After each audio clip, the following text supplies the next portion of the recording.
ఏది అయినా ట్రై చెయ్యి ఆచి చికెన్ మసాలా. ఆచి చికెన్ మసాలా. యోగాలో ప్రపంచానికి మన దేశం మార్గదర్శి అని ఏపీ హోంమంత్రి వంగలపూడి అనిత అన్నారు. యోగాంధ్ర కార్యక్రమంలో భాగంగా ఉపమాక శ్రీ వెంకటేశ్వర స్వామి ఆలయ ప్రాంగణంలో యోగాసనాలు వేశారు. ప్రధానమంత్రి మోదీ కృషితో అంతర్జాతీయ యోగా దినోత్సవానికి ప్రపంచవ్యాప్తంగా గుర్తింపు లభించిందని తెలిపారు. ప్రపంచంలోని అనేక దేశాలు యోగాను తమ దైనందిన జీవితంలో భాగంగా చేసుకోవడం భారత్కు గర్వ కారణమని అన్నారు. ప్రతి ఒక్కరూ ప్రతిరోజు కొంత సమయం యోగా సాధనకు కేటాయించి ఆరోగ్యవంతమైన ఆనందకరమైన జీవితాన్ని గడపాలని కోరారు. జపాన్లో జరిగిన హాకీ ఆసియా కప్ క్రీడా పోటీలో ప్రతిభ చాటిన కాంస్య పథకం సాధించి క్రీడాకారిణి గీతా శ్రీనును హోంమంత్రి అనిత, ఎంపీ సీఎం రమేష్ సత్కరించారు.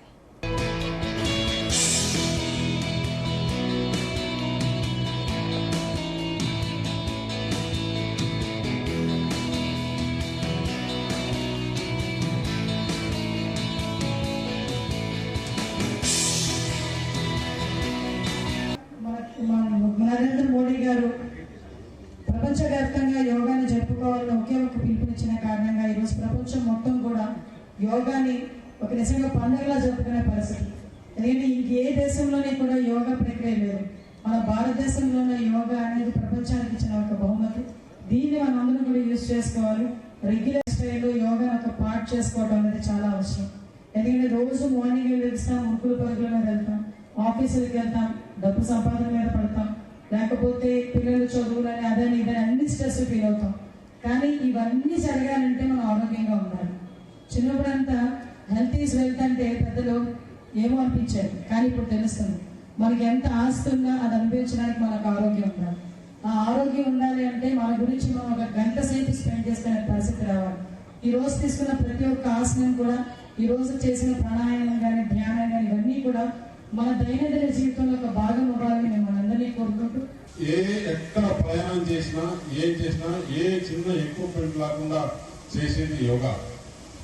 మీరు డైలీ రోజులో 1% of the time 1% of the time మీరు యోగా కేటాయిస్తే మిగతా సమయం అంతా అది మీకు మంచి చేస్తుంది.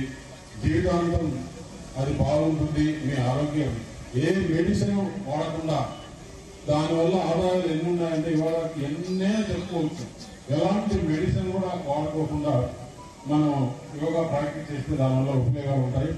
దీని ఆశామాషిగా తీసుకోకుండా ప్రతి ఒక్కరూ రోజులో 1% టైం కేటాయించి మీరందరూ కూడా యోగా చేయాలని చెప్పేసి చిన్నపిల్లలకి చిన్నప్పటి నుంచే నేర్పించండి. రాబోయే కాలంలో యోగా అనేది కంపల్సరీ అవుతుందని చెప్పేసి మీకు తెలియజేస్తూ ఈరోజు ఇక్కడ ఈ కార్యక్రమానికి వచ్చిన అందరికీ కూడా ప్రత్యేక ధన్యవాదాలు తెలియజేస్తున్నాను.